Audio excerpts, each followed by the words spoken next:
bunch of course, the king. It's on fire!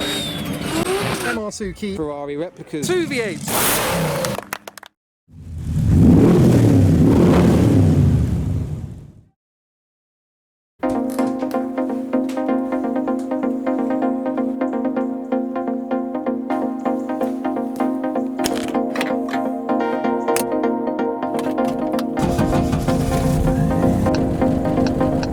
Okay, are you ready for it? Are you ready for it? Hi, I'm Adam C and welcome to my MGB. Oh, it's been 3.5 years since I said that. So today I'm heading to Pistons and Props at Sywell. And this is my first ever long-term drive ever since the restoration of this car. So I spent about 3 years restoring this car. I've only really driven it 3 times since I finished it, and it's only been local drives, and it's going well. It's quite soft suspension, I noticed. I hit a bump and it's very American in the way the front end reacts. The engine noise is quite loud. I've got some soundproofing to put on. Otherwise, it's not too bad. So I think I'm going to have to catch up with you once I'm there because there's no dramas to report. So I believe we are just arriving now. Sywell Classic, there are signs for it. This looks promising.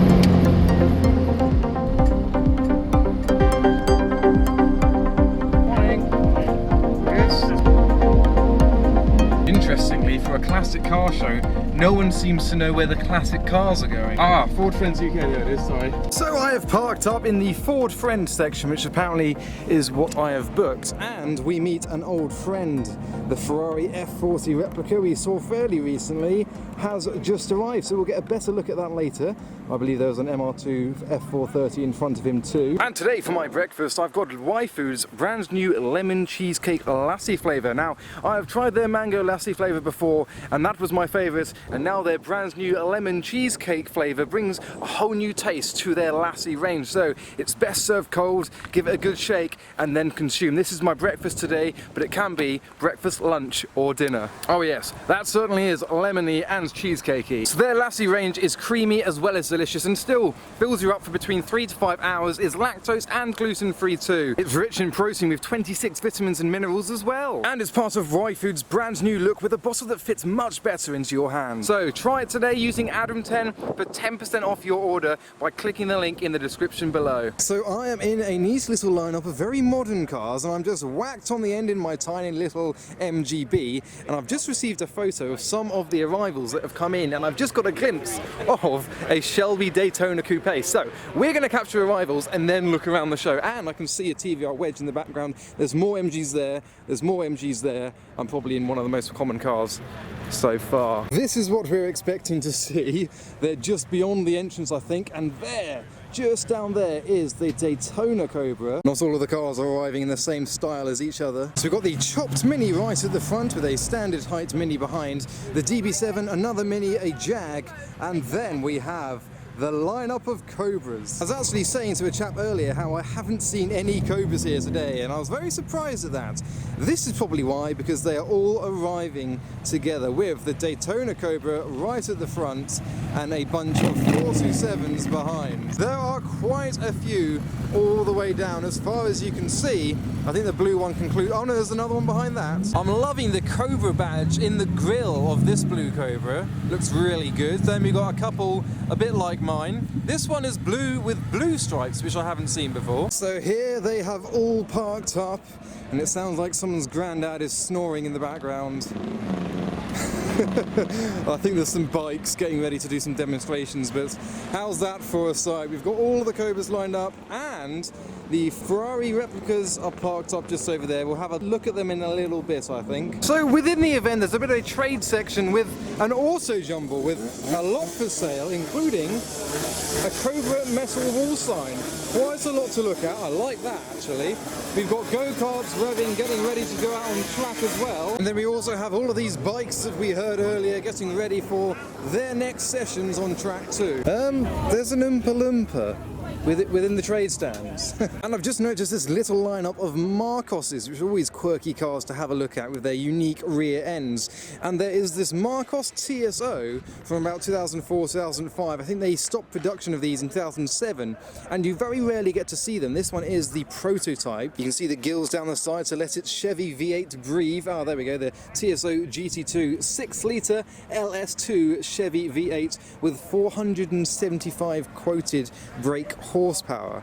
There's a car you don't often get to see, and you can see how the old Marcos has inspired the look of the newer noughties Marcos. So I returned back to my car, and a few of the modern cars that I'm parked next to, like the BMWs and the Audi, had to move, so I had to move my car as well. I didn't know where to put it, so I thought I'd just plonk it there in the middle of that roundabout. I wasn't told to go anywhere else, so I'm just going to run away now. I've left the car there, pride of place, right in the centre. And we have a bit of an individual display section, which is always the best and most entertaining section to look at, because you get all this variety, like the green 2CV, the Mazda RX-7 FC convertible, you got the camper, the Beetle, another camper with a bare aluminium front end. This is a T1 split screen with some animal hide as the interior. There's the rusty Hudson truck and a TVR wedge behind. And over here we have the self-proclaimed Big Tool. I don't actually know what this is. It's some kind of chopped and widened hot rod. It appears to be a very custom Humber with a V12. And then we have this pink 1954 Mercury Monterey, which begs a question. How do you get in? I mean, I know some max power modified cars have smooth doors and then the door handle is under the wing mirror, but no. I'm not sure. I don't know if the driver's door is the same, because that would be...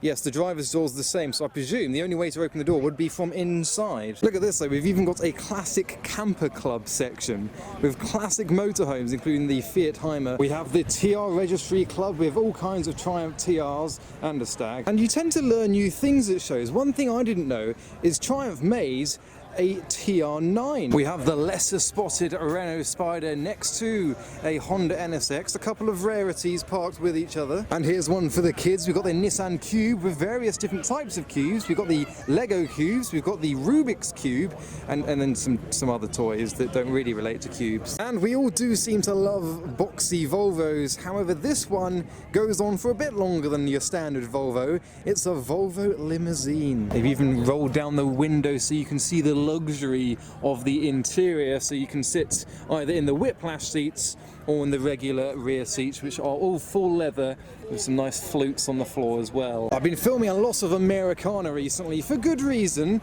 I am loving that. This car is a 1973 Dodge Charger in, you may have noticed, the Richard Petty the King livery. Oh, someone's running rich. And you may have been able to hear behind me a lot of loud V8s and noises, so this is the paddock of cars going on track, including this Chevy Bel Air dragster. We have the yellow Mustang with the turbocharger right on the front of the V8. And behind it we have a Triumph Herald with a supercharged V8. So it seems that most of these cars are set up for the drag strip, and most of them are American, but there are a few TTs within as well. So it's great to see the mix of cars that are on display. This Mustang's got some chrome details around the rear lights too. And then we've got the Hellcat in like a brushed bronze effect next to the Shelby F150. And then we have this Dodge Dart with a 511 cubic inch engine. When you think 427,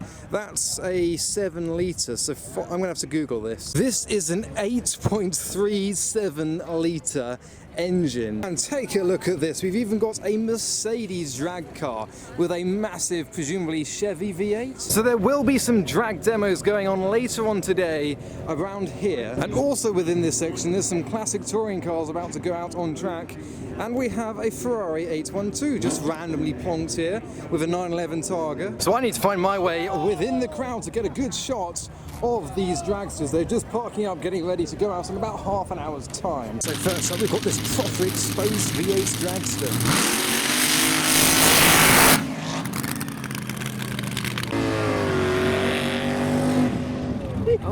You can see the V8 Triumph Herald go against its partner.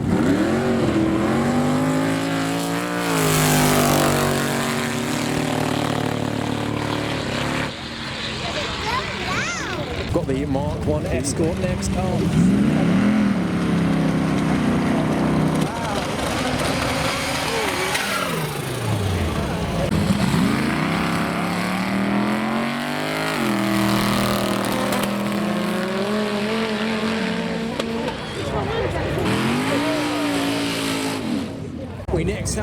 Extreme Bel Air versus an Audi TT.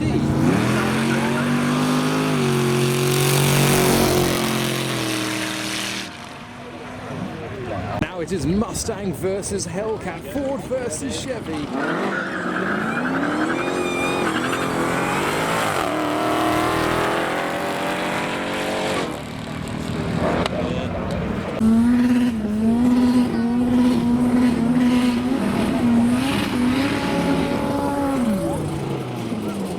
What will the little Mark 1 Escort provide this time round?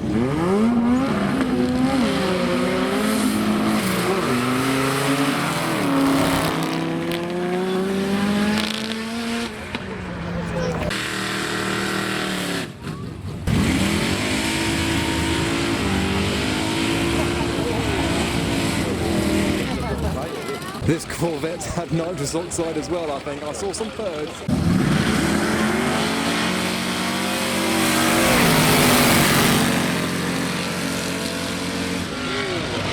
Right, we've got the Mercedes versus the little green Ford Anglia Popular. That's lively. What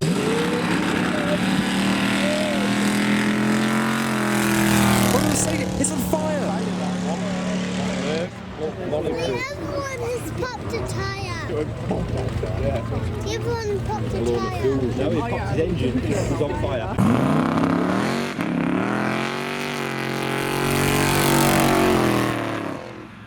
We have the turbocharged Ford Mustang.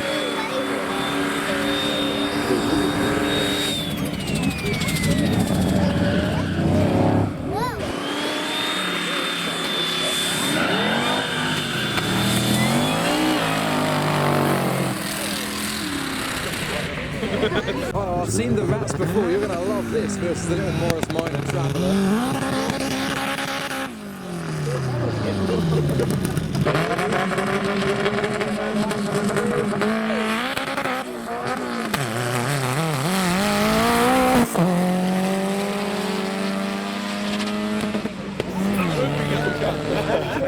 And now this Mark II Escort, I believe, has a super engine. Take a listen.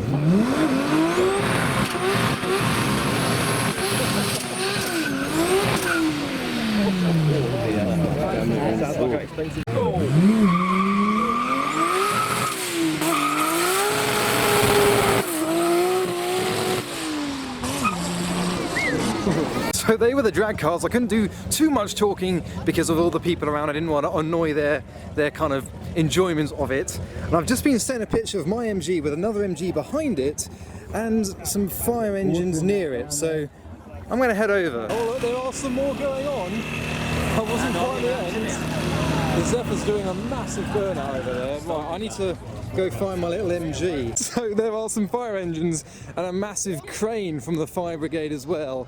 And I believe my car might be parked in a less than desirable space for them to be showing around, so I might have to move it. So I think that's what you get for parking where you shouldn't do. I'm now kind of behind a van.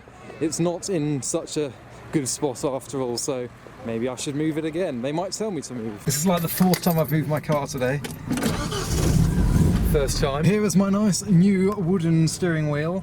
Really makes a difference to the aesthetic of driving this car. So the other MG is just going to be left there on its own. I'm going to reverse back into a space behind me here. Nothing to see here, just a guy moving his car so he gets another good spot. I'm going to go in between the Manta and whatever that is. Beep, beep, beep, beep. It was a Morris 10. And I'm going to follow the crowd. I'm going to do what everyone does at a show. And that is pop a bonnet. So as promised, here is another look at the Ferrari F40 replica that we saw at the Stoneleigh Kit Car Show fairly recently. So it is a Pontiac Fiero parked next to a Toyota MR2. So this is obviously replicating the Ferrari F430. You can use an MR2, you can use a Ford Kuga, a Peugeot 406 Coupe, but this one is the more common Toyota Mr. 2, and it is actually a really nice spec. The light blue with the cream leather interior We've got the suede steering wheel and the gated manual shifter, a 5-speed manual gearbox, and then we have the replica Ferrari engine, and underneath will be an MR2 engine. I think there's a similar kind of thing going on with the Pontiac. So I have sat in numerous Ferrari 430s, but never inside a 430 replica, and I tell you what, the seat feels legit. And the view in front, that is all F430, the way that is all styled. The dashboard as well, the way this is, that is 430. And then the speedo in front of you.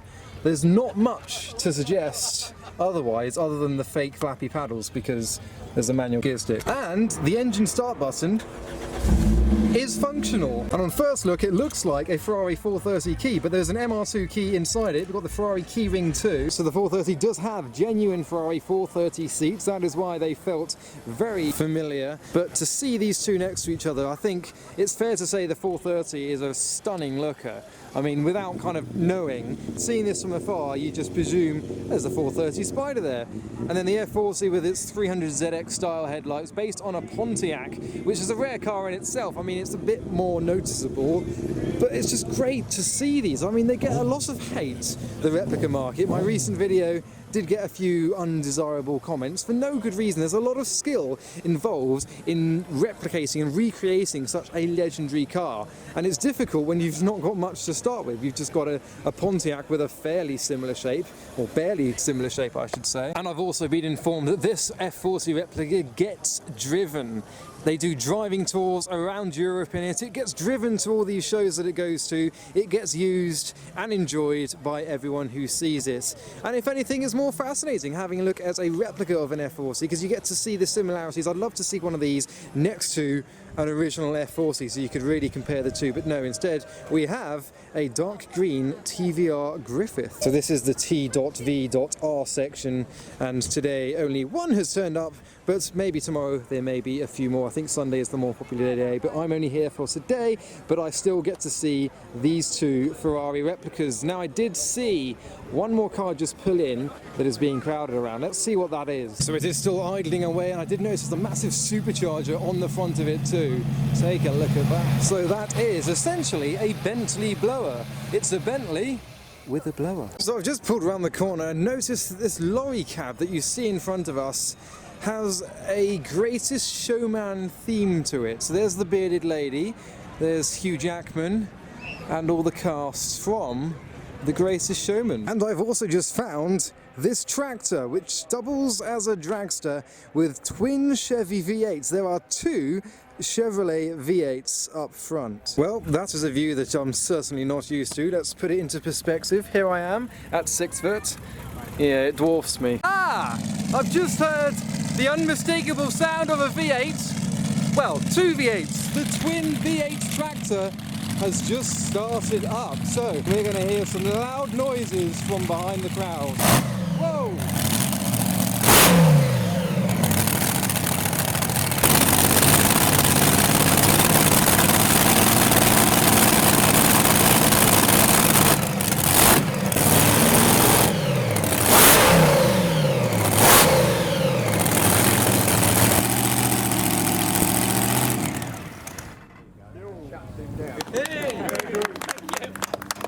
So on that rather dramatic conclusion, I am actually going to head home now. Actually, no, that's a lie. I'm going to hunt for fuel. So I hope you enjoyed that video from Pistons and Props at Sywell Aerodrome. Go follow me on Instagram for all the updates and pictures on a daily basis that I post from these events. But for now, thanks for watching.